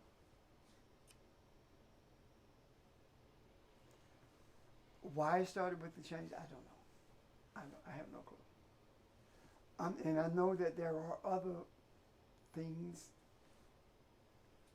locked in this coronavirus thing. I mean, they shut down a whole city of how many people? Because of only 8,000 deaths so far. Yeah. So there is something. It's I don't believe New we York, have the whole story. California. It's 3 states. My coworker is from there, Wuhan, and so when she heard about the first case here in Santa Clara, she was like, "You should stay at home and don't go out because this is serious." So she knows people there. It's a big deal. And my response to that reunion was that Keisha's working in Portland. And, the West Coast is a port of entry. And I had to, I'm like, some of the people for that company are in China. And, a constant flow. And I thought about that. Why are you concerned?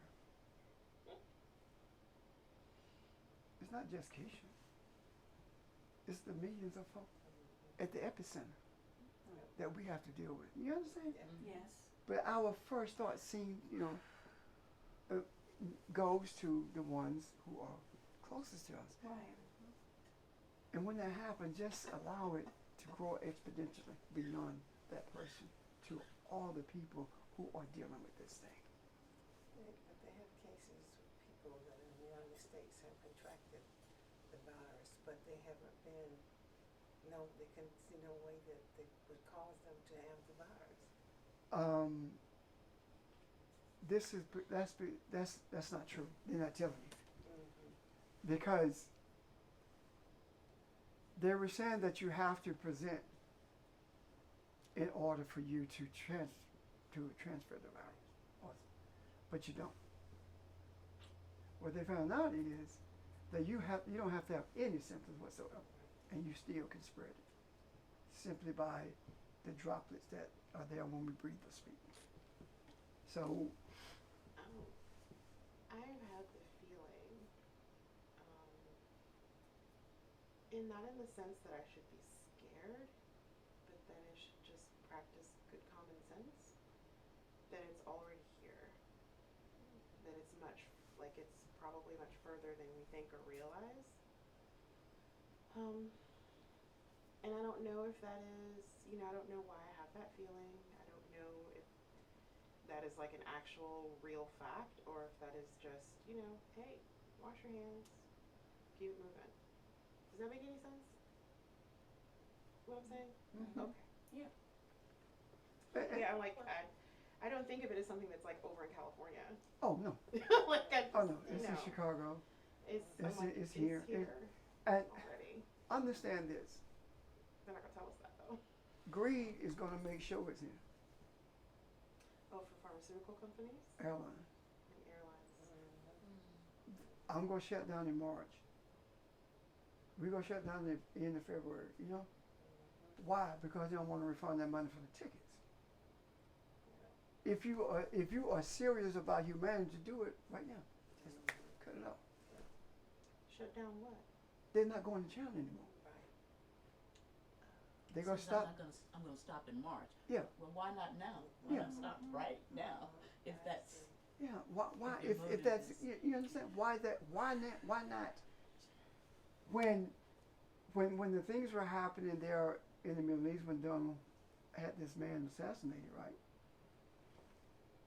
What happened? Flights stopped just like that. They were grounded instantly. So what's the difference? More people and money. That's it. More business. There was very little concern until the first case was here. What am I saying? This country does not care until it happens. Here. So this virus, I don't know where it came from. I know they say from contact with animals. But why is it that you have contact with animals all these years? You know what I'm saying? Same animals.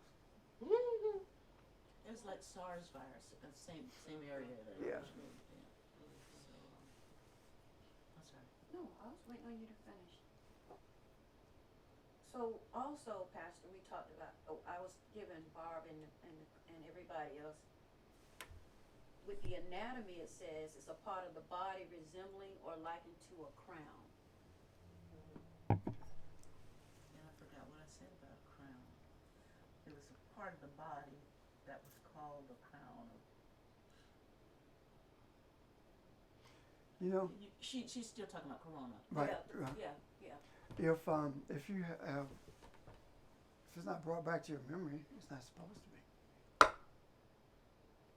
The whole idea of it is this.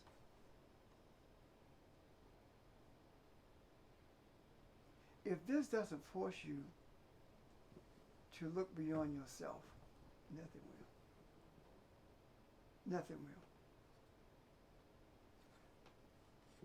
Do I think it has the potential to destroy a huge part of humanity? Oh yeah. Do I think it's going to do it? No. But it does have that potential.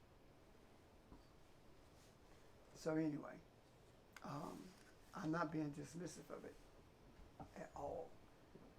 Because just like the people when Kobe was killed, his family grieving, right? These people who have contracted this virus, their families are grieving also. You know, Wow.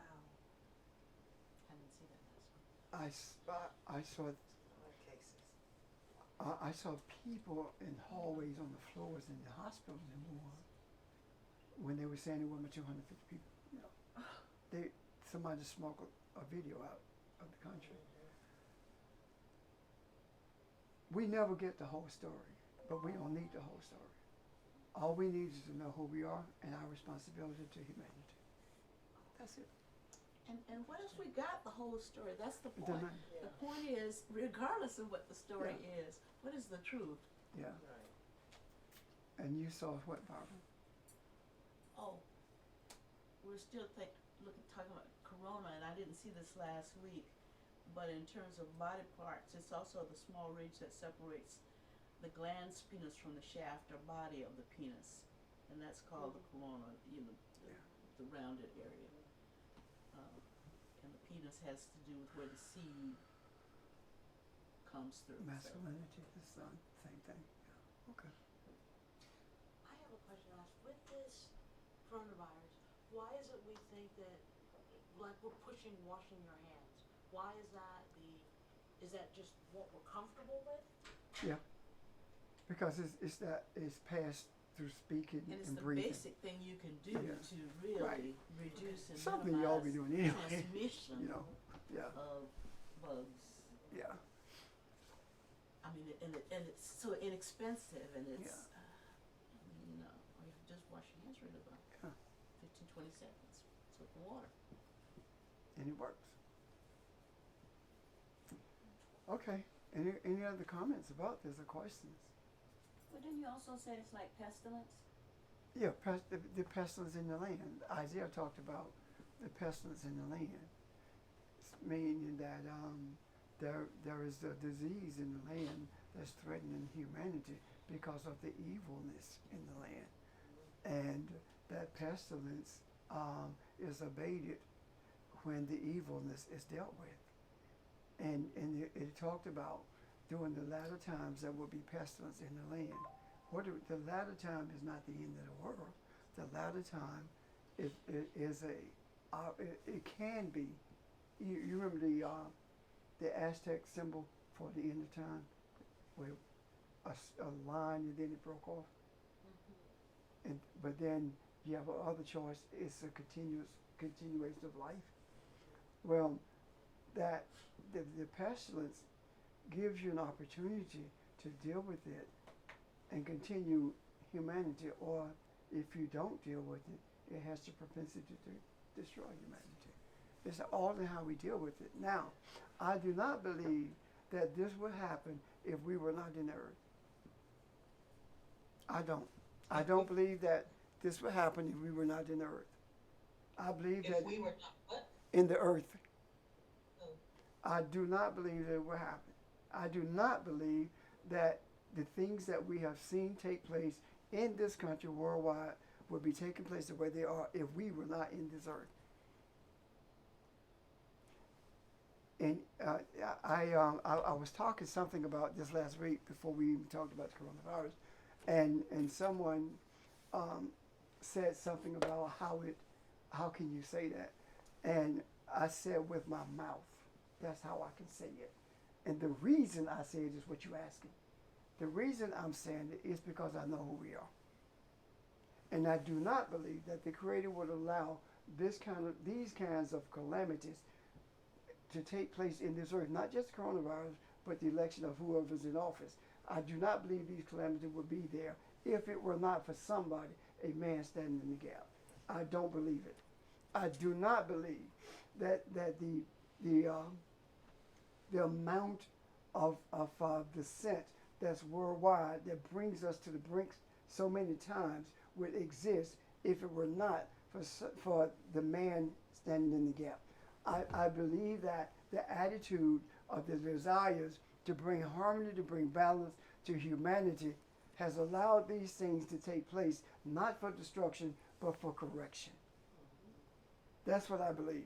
Now, there are those who would say that's arrogant. And to those who would say that's arrogant, I quite frankly say go to hell.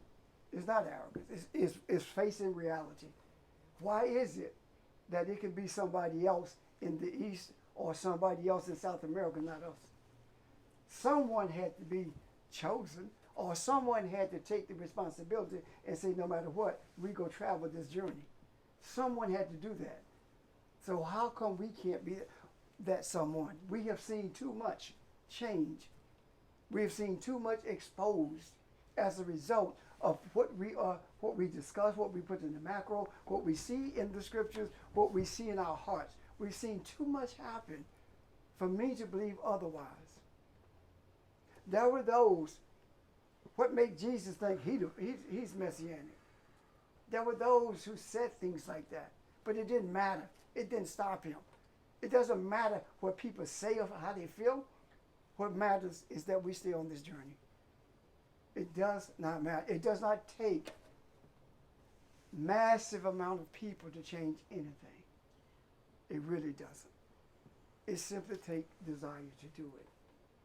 And if you look at, Ron and I were talking last week, and we were talking about all of the teachers, right? We're talking about that. And one of the things that was said is when you look at us, if we were dealing with it from an earthly perspective, we wouldn't be together. Because our personalities are different. We come from different places. Our attitudes are different.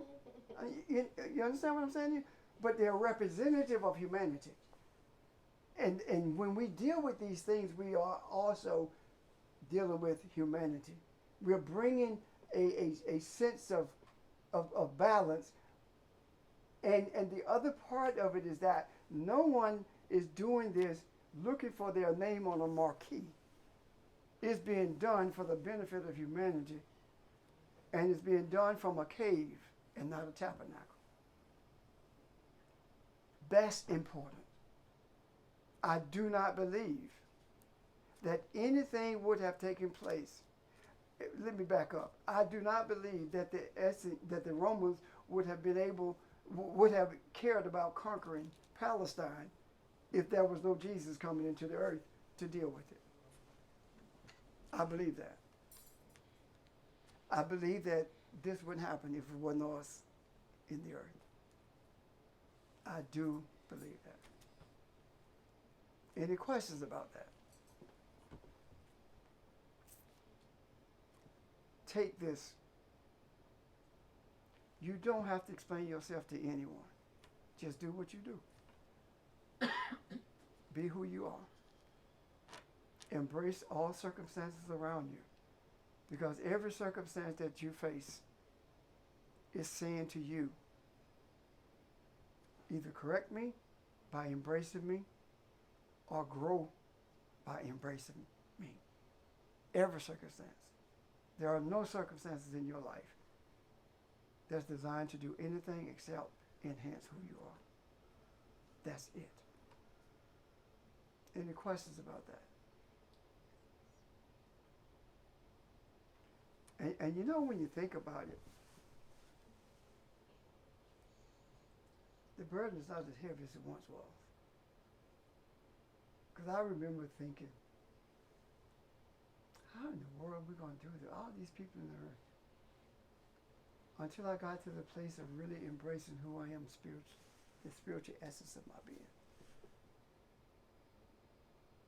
When I understood that you cannot separate spirit, period.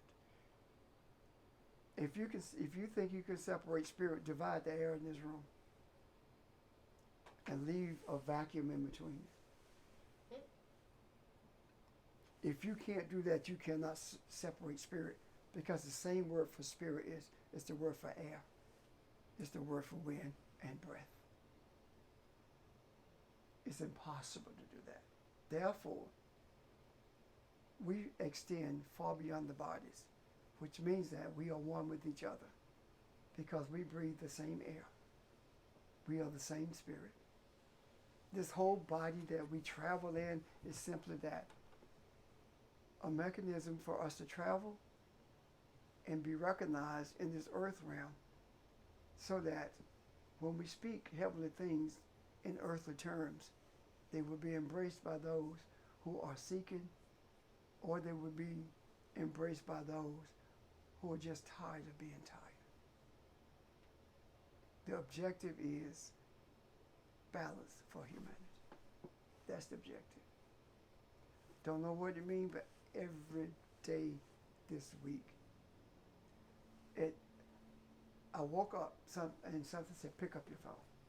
I did it. It was 4:44. The evening, pick up your phone, 4:44. 555. I saw. Then one day I saw 222, 333, 444, and 555. Bingo. This week I saw all of it. Yeah. And I began to talk about what it meant, and I stopped because something said to me, you don't know what this means. Leave it alone. And I left it alone. It says to me that chaos is getting in order, being placed in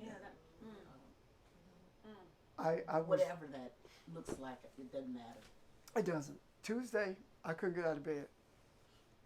I wasn't sick, but I couldn't get out of bed. And every time I got up to do something, I got nauseated. So I was supposed to do something for my mom, and when I got up to do it, the phone rang. My mom called to say, I was just checking on you, and I said to her, well, I'm going. She stopped me. She said, Joanne is already done. That's my sister. Well, Joanne had not done it, but my mama, she told my mama she was going to the doctor, but my mama perceived that she was going to get her medicine because, early stages of Alzheimer's. But anyway, it put me right back in the bed. And I shared this with Phoebe. I had no intentions of sharing it with you, but I guess I will. It was like every time I closed my eyes, I saw objects. And one of the objects that I saw, because all of them are shaped the same, was gold, but it was divided with black lines through it, but they were not indented. It's like they were made into it. And then it was encircled by this royal purple, and then covered by it completely. And then I started seeing into a house. I saw this person in the house doing something, having no idea what they were doing, but I could feel that I was there and not understanding it. But the thing that really, really got me was that Tuesday night, when I laid down, I closed my eyes and I could still see everything in the room. I literally reached out to touch things that I saw with my eyes closed and touched my eyelids to make sure that they were closed. I don't know what that, huh? I've had that experience. I don't know what it means other than saying that you're more than what you think you are. You see beyond what your eyes see. This literally happened. And just as quickly as it came, like Wednesday morning, it was just like nothing happened. But all day and all night Tuesday.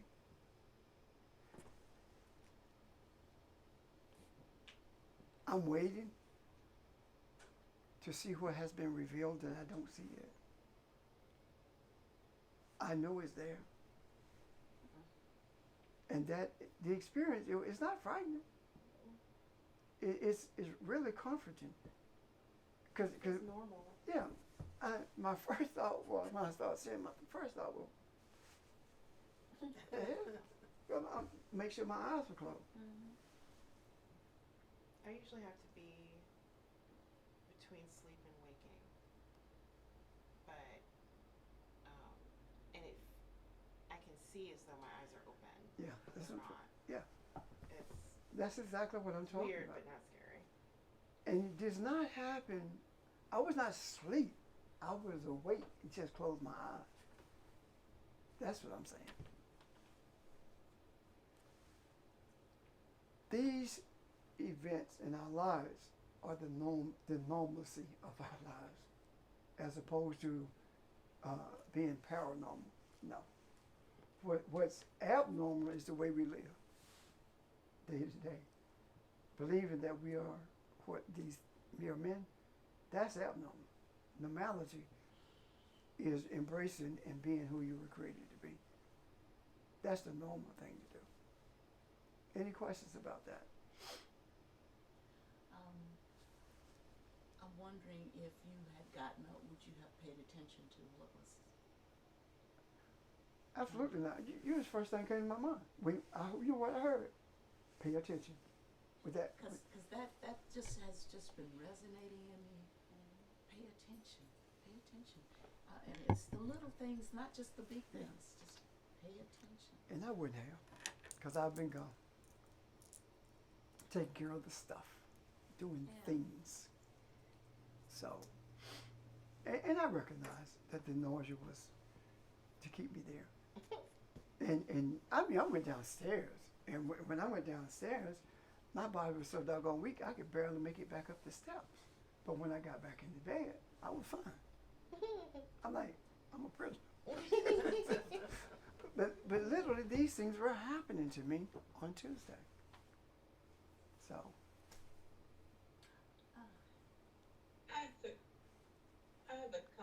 question.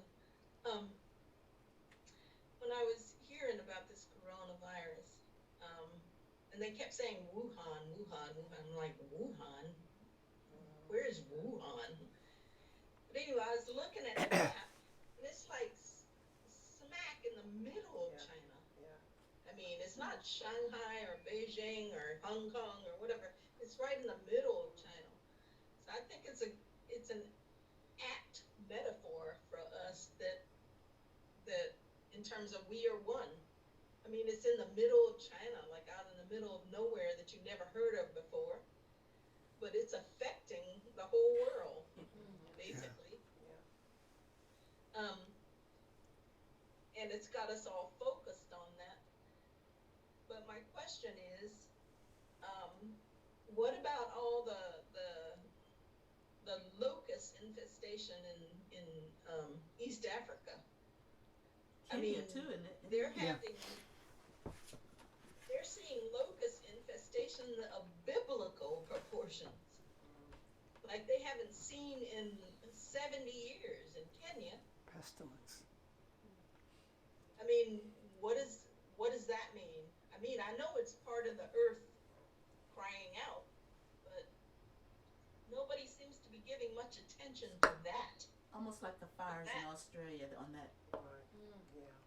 different kinds Yeah. of things. That also will affect the whole world. And the three things that you've named, every one of them impact the whole world with the potential to destroy everybody. Because when I heard that there was an estimate of 1 billion animals being destroyed, that resonated with me. You know, it's not like I'm the person who want the dog in the house type person, because no, that's not it. But it was life lost. You know, that resonated with me. If I felt that, and then when I thought about it, how it's taking place in Southern Australia, not in Northern Australia. Why is it you can't listen to these people so you can mitigate this? But they won't. So we dealt with hurricanes. Are we to deal with fire? Are we to deal with the locusts? Are we to deal with what's happening with the coronavirus? Yes. You remember in charismatic ministry they say name it. When you pray, just name what your desires are. That's not necessary. Feel it. We know what we want, don't we? Balance. I was tempted to call you because Phil's father has been ill. And Speak up a little bit. Phil's father has been ill. He's been in and out of the hospital. He has a really bad case of pneumonia. And they got that cleared up, and he went home, and then he went back in because of a fever. And Dad has been, struggling with cancer and has been unwell for a little while now. And I was concerned that this was getting towards the end. And I wanted to call you and talk to you about it. And as soon as I had the urge to call you, I knew it was done. So sorry you didn't hear from me. And Phil has supposed to have been gone to visit Dad for a while now, and he finally did. And Dad is better. He goes to the hospital. Dad's sitting up. He's talking. He's fine. The fever was just from something simple. I'm like finally getting all of this news now. It's like coming in over text message. And I get the sensation that Phil needed to go. And I don't know what he took down there with him, but Dad is fine. Yeah. So, I really want him at the wedding, but I'd say that in alignment with what you said earlier about, I don't remember the words, but it happens so fast now. Like, we don't have to call each other. Yeah. It's done as soon as you think it. It's the unicity of it. When we meditated, all of us were in the same place, even though we were geographically separate. you know. And since then, there are so many things that have transpired. The energy of meditation is that barrier that keeps humanity from being destroyed. I will give Adam a helpmeet. I will make him aware that he's capable of birthing something, and that helpmeet will be, which means that I will protect him. I will put a fence around him. That's that femininity, you know. So that's who we are in terms of humanity. If we don't believe that we are in China right now in Wuhan, if we don't believe that we're in Australia and here at the same time, why are we here at all? What's the purpose? It's a waste of time. So, because anybody, well, I ain't gonna use that word. Anybody can intellectualize stuff. I almost say intellectual masturbate. You don't like the word masturbate anymore? Yeah, and I just one more thing. Oh. Anybody, okay. I don't do that. Anybody can intellectually masturbate. And you don't get any results. I remember that. That's a word. That's a term that was used quite frequently in my philosophy class about those discussions that were fruitless. You were talking and talking, and you got these individuals. Feel good, but not really Yeah, happening. and the one who's doing all this talking, that's what the intellectual masturbation. And you feel good about it, but nobody else is getting any results at all, but they're looking at you like, okay. Okay. Let me know when you're finished. Yeah.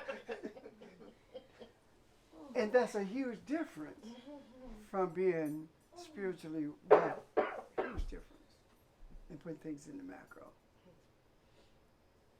Okay.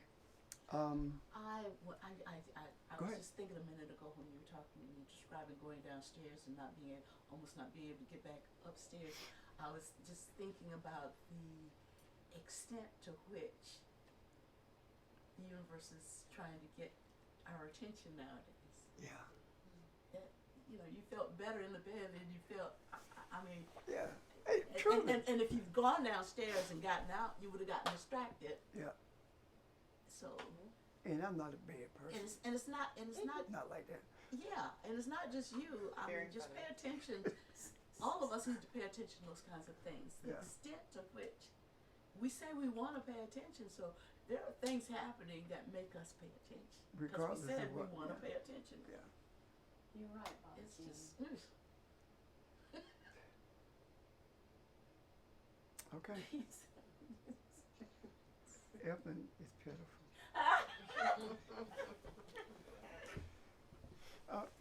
Almost. When I look at Evelyn, I see nothing but potential. Thou hast well spoken.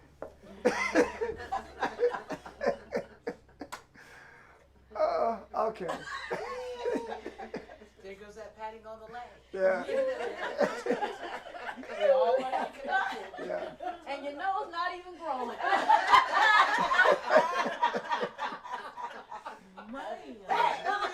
True. Okay. Alrighty. Is there anything else? Because I really, really want us to deal with everything that we need to.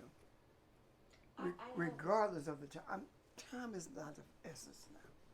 I have a question. I mean, important now. I used the wrong word. Right? I'm sorry. Go ahead. Back to the hand washing. What does hand symbolize spiritually? What's what?